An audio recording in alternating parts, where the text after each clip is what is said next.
Looking for Alaska, Personal Reflection. If you've never read Looking for Alaska before, I'm going to give you a little recap. This guy Miles likes to read people's last words. He doesn't have friends at home, so he goes to a boarding school to try and find his great perhaps. The book goes through all types of relationships, including romantic, platonic, and sexual. What I learned as a reader. Although this book is not what I typically read, I thoroughly enjoyed it. It was interesting, relatable, and funny at some points. The writing style was different, but enjoyable, and it really broadened my view of what good writing actually is. What I learned from studying the book. I learned a lot about how the relationships between teenagers might be with different people, but they still feel the same. Teenagers follow the crowd and try to escape and hide from their life in many different ways. How I identify with the book.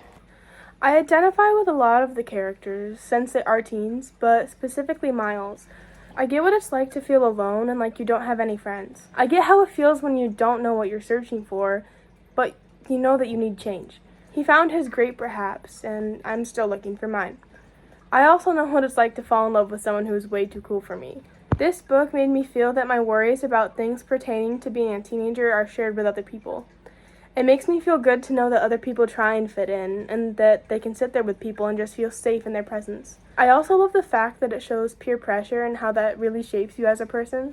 Thoughts on banning the book. I feel like banning this book is a little stupid. There's a lot of worse books. And any popular book nowadays has sexual content in it.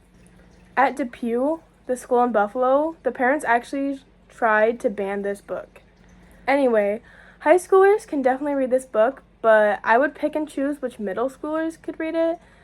I've probably read and watched way worse when I was younger, though. All in all, this book kind of helped me realize that we're all human. We all just want connection. We all just want friends. We really can't help who we fall in love with. This book was kind of sad, I'm not gonna lie. I did shed a few tears.